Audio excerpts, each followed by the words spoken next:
Is a heavy breakfast or breakfast in general good for you? Many years ago, our client was the Beach-Net Packing Company.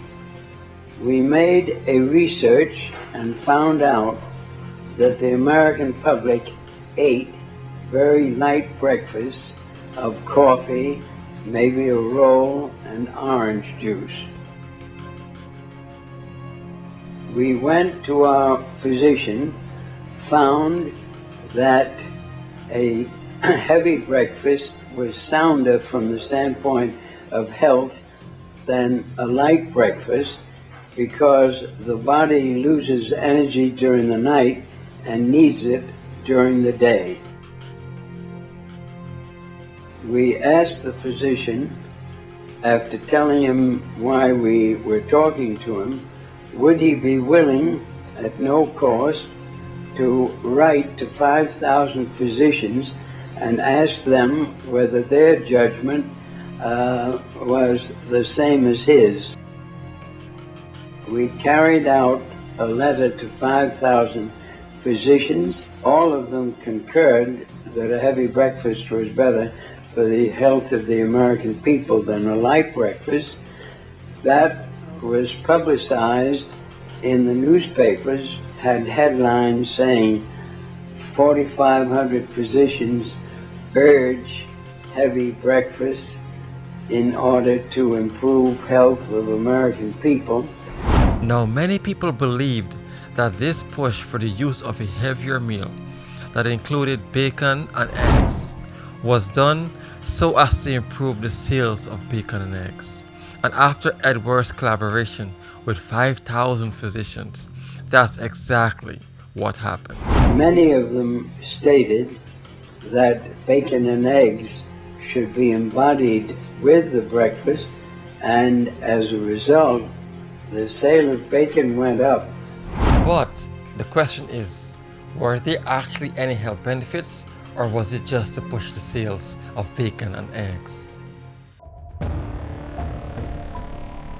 While disapproving of women who smoked, men began to take up smoking in increasing numbers, partly because a flood of advertisements in what was America's newest mass medium, national magazines, made smoking attractive. These ads evoked the symbolic values many men already associated with cigarettes: sexual appeal, sophistication, pleasure.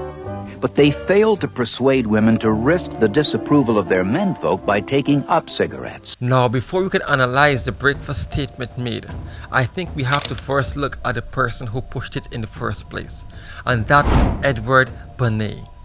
He is known as the father of propaganda. Even George Washington Hill, the advertising genius who made Lucky Strikes America's best-selling cigarettes, couldn't figure out how to break through the social barriers that kept women from smoking. So he turned to a public relations genius, Edward Bernays. He said, we have a problem. We're losing half the market in America because there is a taboo against women smoking. He pushed the biggest campaign in history to get women to start smoking because back in those days it was taboo for women to be smoking. So I said, before I can offer you a suggestion or a recommendation, I would like your authority to visit Dr. A.A. Brill, who was the leading psychoanalyst of his time. So I went to Dr. Brill and I said, can you tell me what cigarettes mean to women?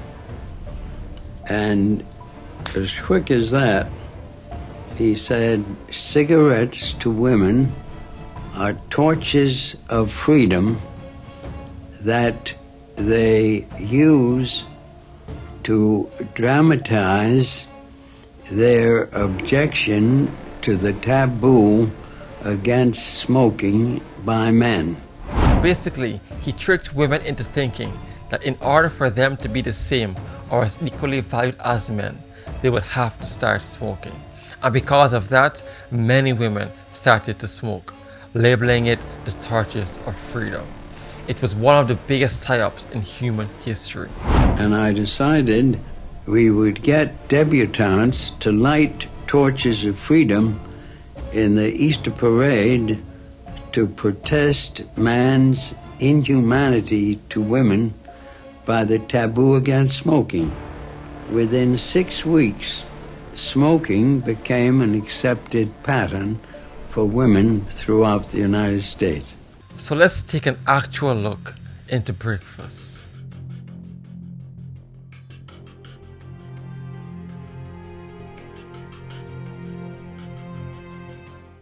Now this source here was taken from the Smithsonian Magazine, who wrote an article on the topic of breakfast. For the past few years, it has been pushed that eating breakfast is good for diet and weight loss, and that's one of the main reasons why eating breakfast has been adopted. However, there aren't really any good studies that support this, because many of these studies here don't take into account important factors such as the person's income level or how active the person actually is. Okay, so about breakfast. In the Middle Ages and in old literature, there were very rare mentions of breakfast, whereas midday feasts and banquets were mentioned quite a lot. And apparently in Europe's Middle Ages, breakfast was so rarely taken that even monarchs whose moves were carefully recorded don't appear to have eaten what we now regard as the first meal of the day. Instead, medieval people typically had a meal around 10:30 or 11 in the morning and a second meal about 5 hours later.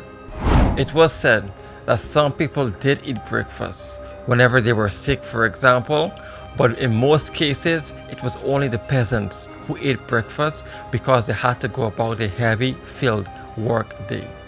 Now let's get back to Edward Bernays and his bacon and egg campaign. Bernays was approached by the Beech Nut Packing Company in the 1920s to make bacon more marketable and increase the demand. Bernays then consulted with doctors and published in the newspaper their opinions on the matter, pointing to advantages of a heavier breakfast of bacon and eggs. It was clear that the intention of the campaign was to push the sales of bacon and eggs. But we don't actually know the conversation that happened behind those closed doors between the doctors and Edward Bernays. And unfortunately, we will never know.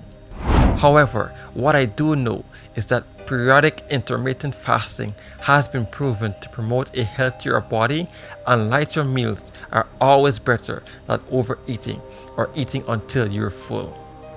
It has also been proven to be better for your gut and other aspects of your health. And when we eat, there is an increase in blood flow to your GI tract, so as to digest the large amounts of food ingested, which reduces the blood flow to your brain, which could reduce the cognitive potential. And the brain is the most important organ in the body that requires the most amount of energy. Well guys, that's the end of the video. I do hope you guys found some very insightful things in this video here.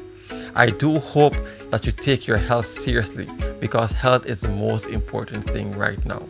If you don't have health, you don't have anything.